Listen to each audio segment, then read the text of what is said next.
Welcome to the Fedora Podcast, episode 10. Nordin talks about the FCAKE role and the Mindshare committee.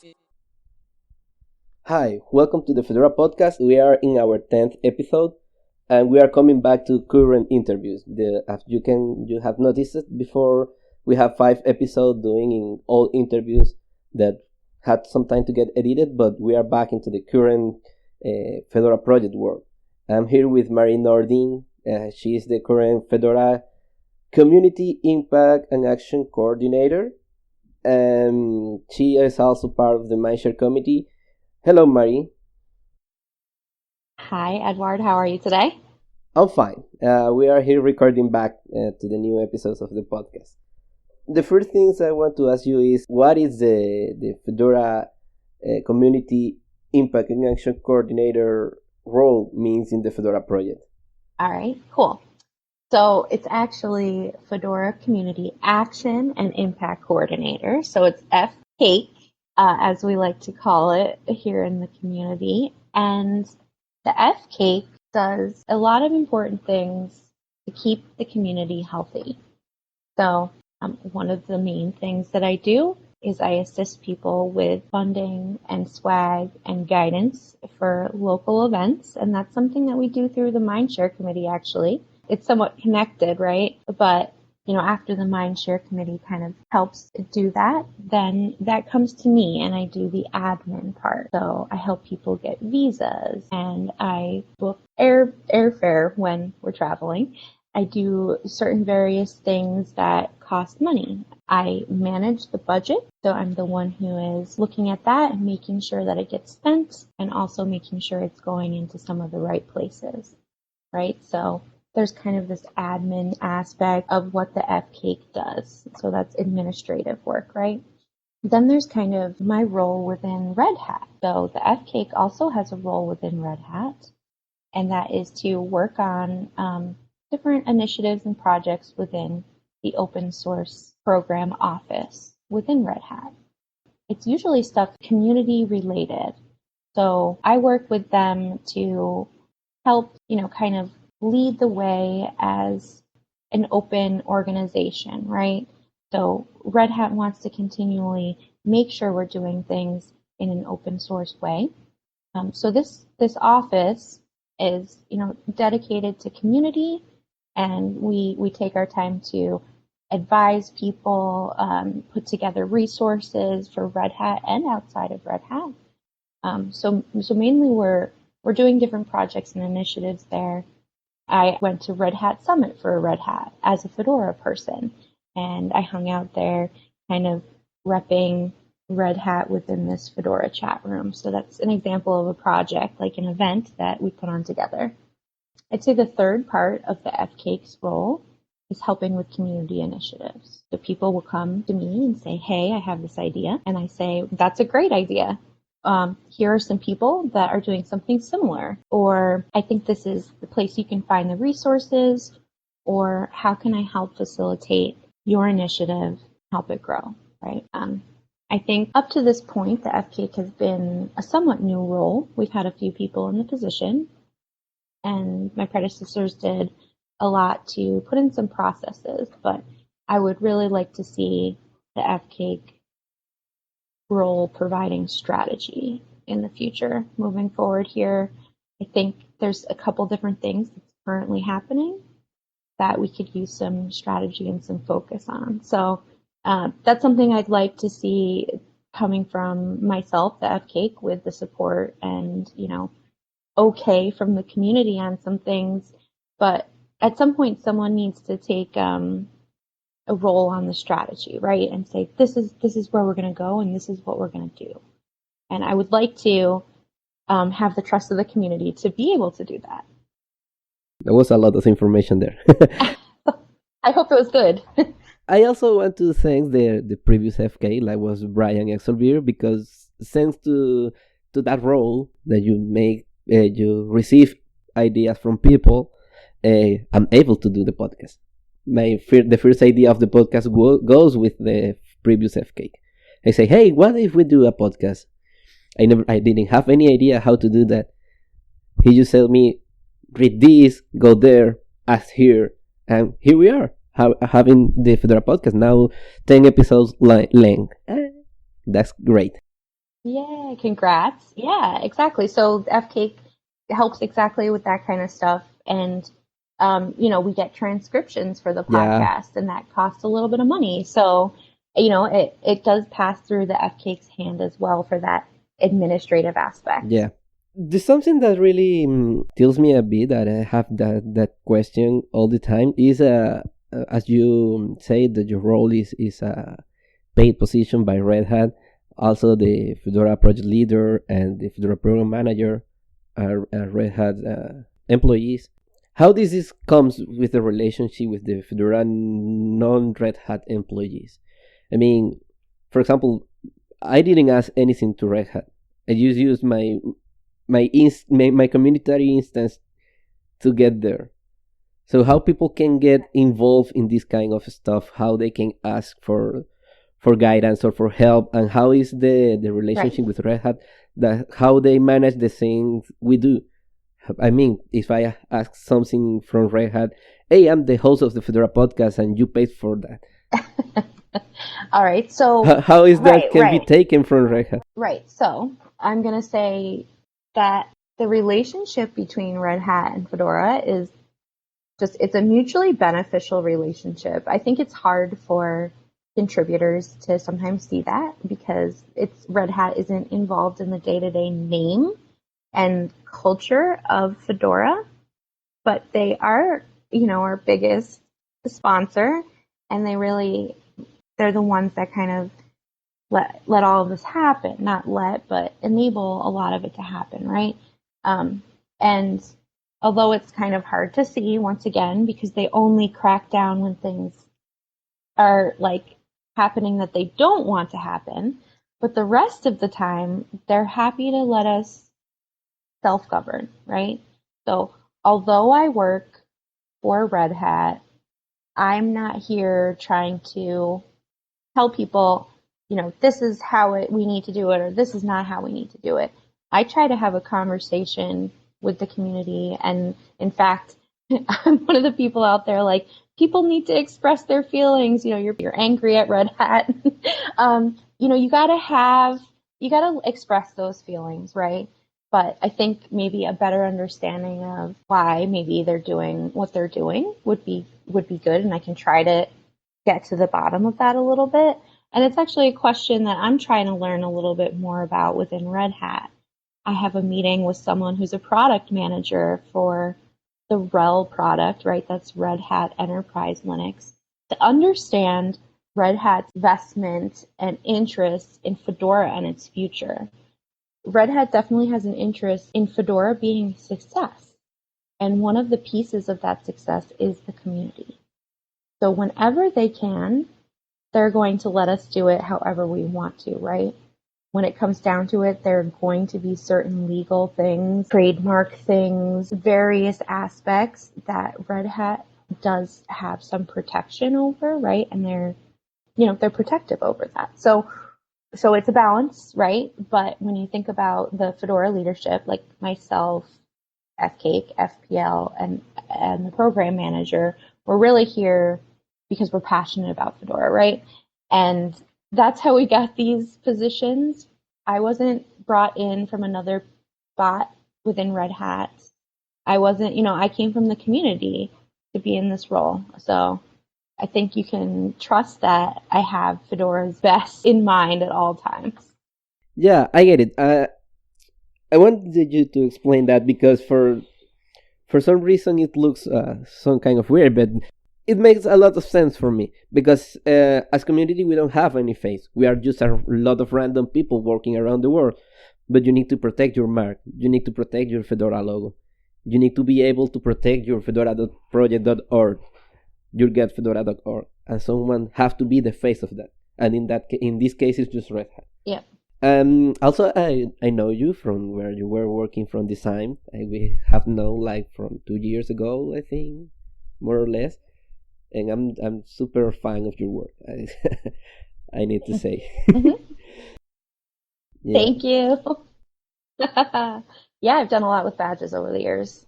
Well, now we are going to mix it a little bit. So now that you have the FK role, you have a Mindshare seat. So what is the Mindshare committee, to let the people to understand what it is?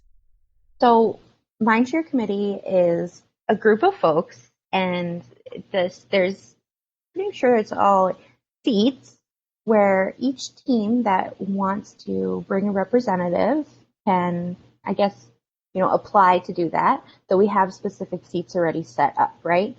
So we have for documentation and design and et cetera, marketing, many of the different roles, right? So all of those folks, like one person from each team, is coming together to do a couple different things, right? So one of our main functions is requests for swag and requests for event funds.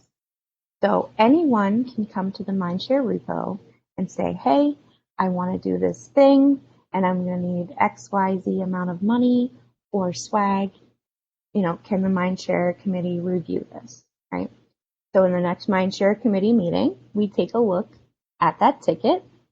We give it plus ones, minus ones, or maybe we'll go and ask that contributor, what background do you have in this? What kind of information, or do you need additional support? Or here's some more resources. If it seems kind of unplanned, we might ask them to come up with a plan so that we make sure that they're prepared. So one of the main things we do is just general support for events, and we fulfill swag requests. Another thing we do is try to advise on community initiatives and maybe potential community issues, right? So there's some friction or there's something that's not working, right? And we're trying to get to the bottom of why it's not working and try to make some small changes to improve that. It's really, on one hand, once again, this administrative, and then on the other hand, you have community initiatives that we're trying to help improve. Sure. I already part of the Mindshare committee from the marketing group. I think we commented that from the first episode. And a thing that I think we do really great is the community events part. People just reach us and say, hey, we need to do this. And if there is a structure to that event, we can just say, yes, go. And if there is not, we can say, hey, but you need to try to give a plan and try to give them some guidance about it. Yep. And then we also have like recurring people who do the same thing every year, and we're just like, great, go ahead. Here's your swag. Enjoy your time, kind of a thing. We have a lot of long-standing contributors who do events who just kind of breeze through the process too, and we try to guide the newbies a bit more. Yeah. When we pulled the Mindshare committee out, and the idea was to bring all those things that weren't part of the software part of the project, that are not related to packaging or to developing or anything, and try to make them to have a place to be together, because we have to connect the Fedora engineering steering committee and the Fedora packaging committee that do their part in the software part of the project. So we didn't have really a face in the project. We have just a small teams spread over all the places. Right. I guess you could say Mindshare also kind of helps with the strategy of Fedora too. Guiding it or shaping it in small ways with some of the things that come our way. Yeah. Also, as part of the Mindshare, all the teams bring their people back to the committee, but we need to renew that committee from time to time. So there is a schema to renew the positions inside the committee. Right. So I think there's a ticket open for this. Yeah, I think we talked about it, and it's a tough thing to address, right? I think it's the reason that it's been tough to address instead of just having a process is because there's not a lot of people. We don't have huge pools of people to call from. And a lot of the folks that are on the Mindshare committee already are doing a great job. And I do think that preemptively, like switching them out before a burnout is really important, but there is some important work that's happening right now that I would like those historical minds to be on, if that makes sense. Yeah. Well, from my part, I think I'm probably one of the longest in the team. So that means you want to get off the team? No, actually, no. It's kind of fun. But like you say, the problem is that we don't have many hands to help. So every hand that comes to help is welcome. Right.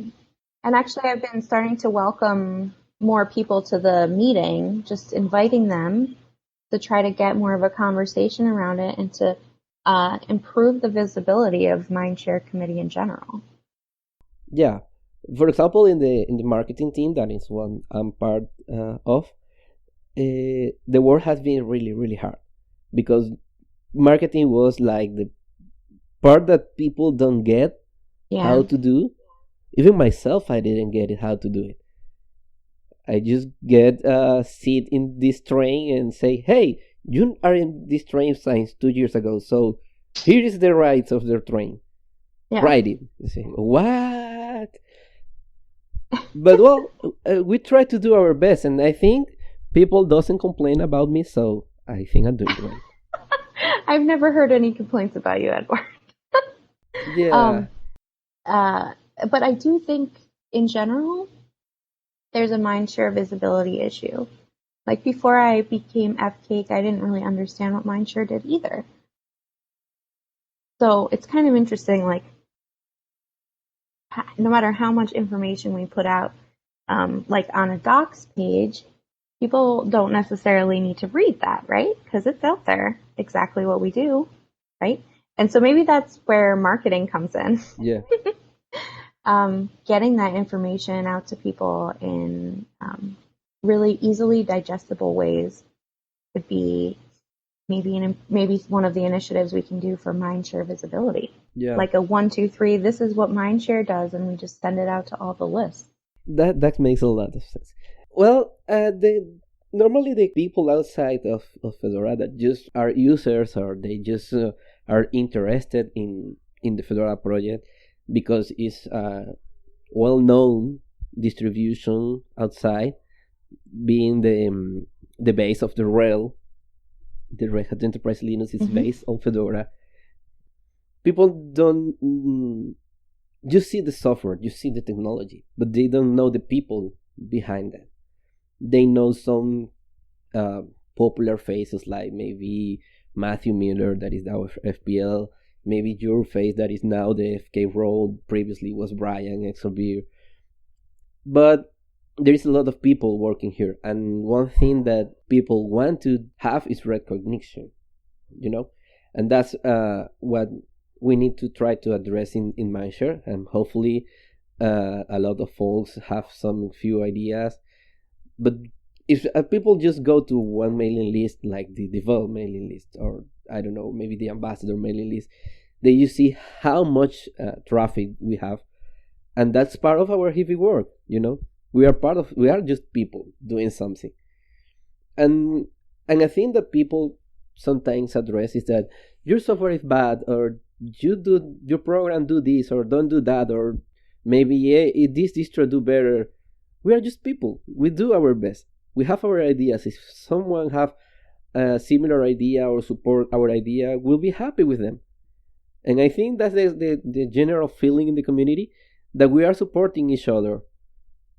And Mindshare is called to be that part of face outside, and we need to be better at that. As you say, we don't have any visibility yet. Right. But we need to address that. Right. I think that recognition and incentives are huge for community health and happiness and fulfillment, for that matter. I think it's honestly, it might be kind of interesting to think about it like this, but Flock is one of the number one ways we thank our contributors. We bring everyone together. We have that time to socialize. We go out to events and we try to have a fun time together. So yeah, it's a super bummer that we won't be able to do that this year. But I am working on something called Nest with Fedora, Super excited about that. And I'm like one step away from securing a contributor gift that will be sent to people's houses. Now, please do not, write this in stone. I'm working with Red Hat actually to try to like coordinate fulfilling a large amount of orders of this gift, which would be a couple pieces of swag, some stickers, and things of that nature to replace, kind of what we usually get at Flock. So if we can do that, that would be such a cool way to recognize the work that everyone's done over the year. Yeah, I would read it about the nest, and when it happens, I try to make some interviews there. Yes, please. That would be great. Actually, the interviews that were posted before this, the last maybe 3 or 4 of the latest episodes, were recorded in 2018 Flock. That's what I was talking. That were old.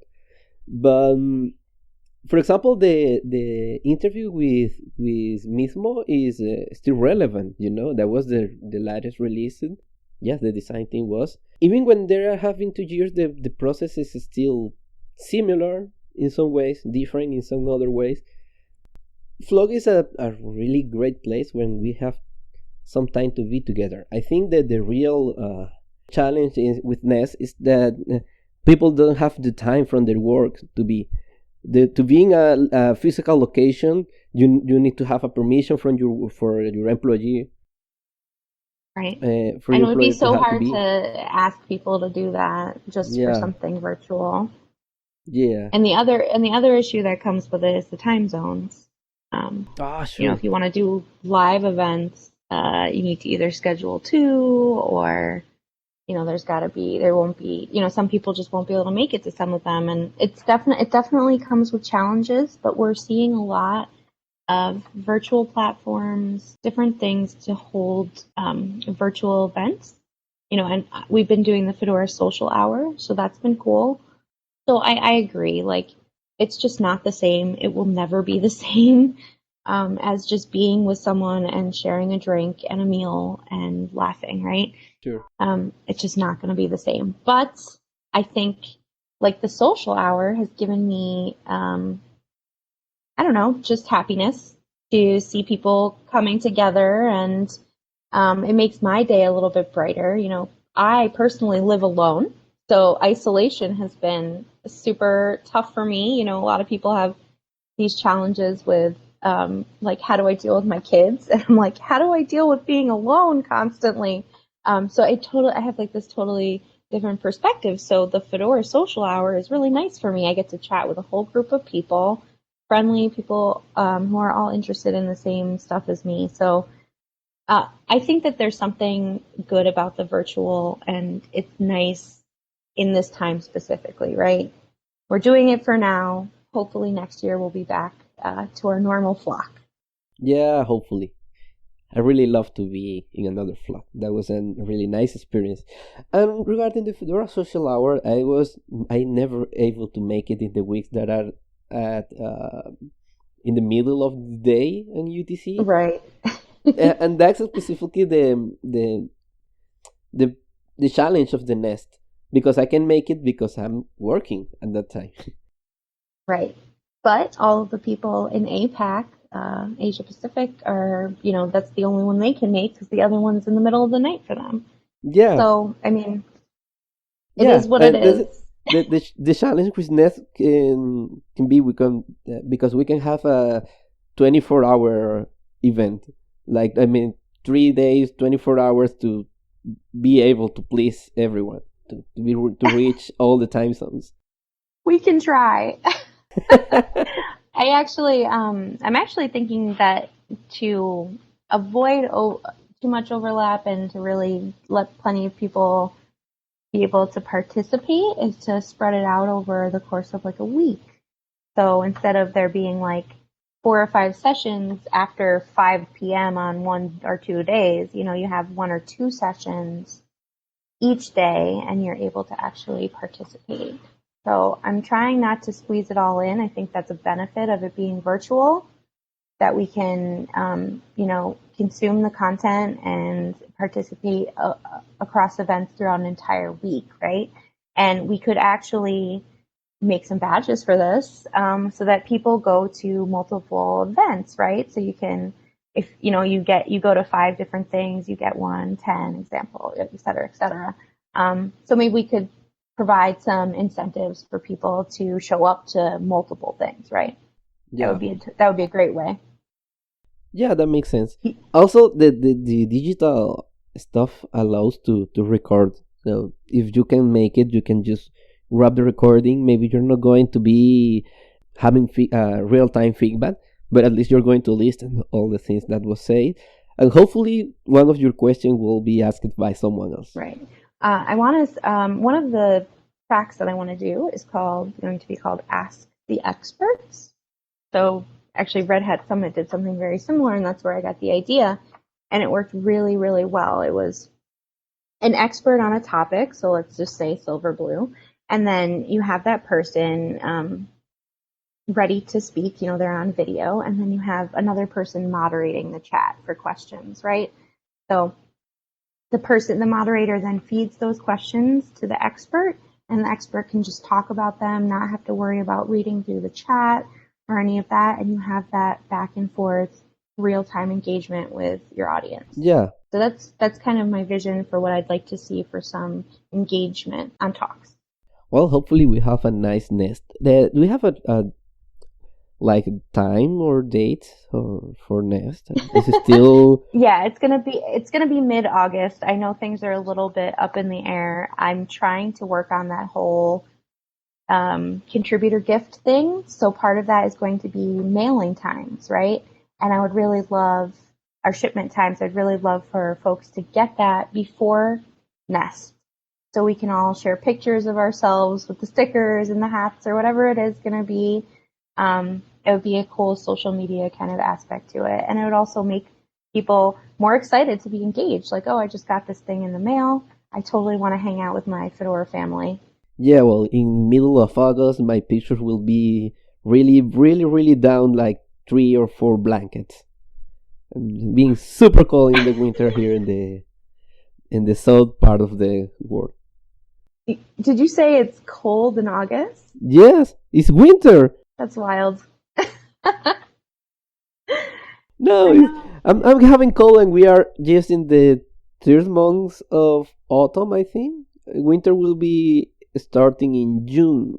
We're almost up. This might mean nothing. We're almost up to 90 degrees Fahrenheit here, and it's humid. So I'm feeling the opposite right now. I'm feeling plenty of heat, and it's just going to get hotter. No. I prefer the heat. I'm from a Caribbean country, so. Yeah, I bet. You probably liked Flocken. Which one was it? What was it? Poland? That was so hot. One of them was just so hot. It wasn't Cape Cod. Cape Cod was chilly. Remember that? I think it was Poland. Oof.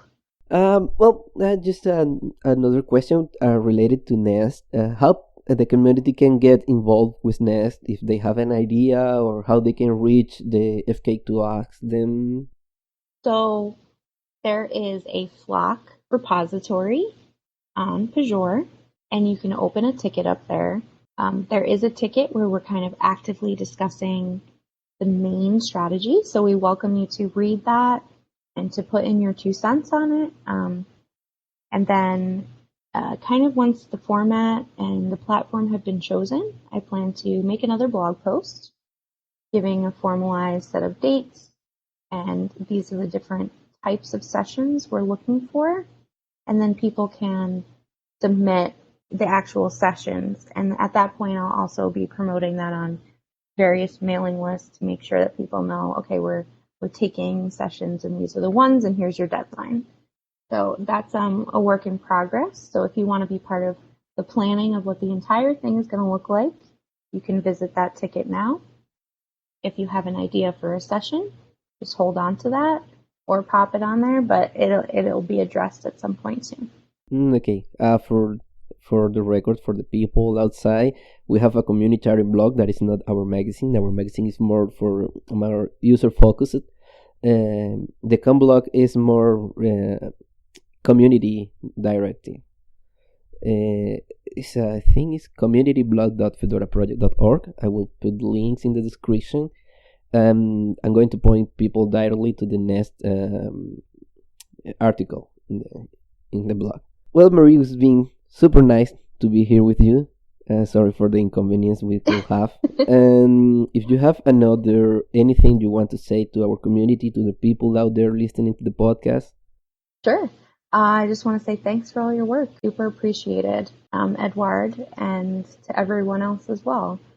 I know, we don't get thanks on a regular basis, and I just want you to know that you are appreciated, and what you do for Fedora is appreciated.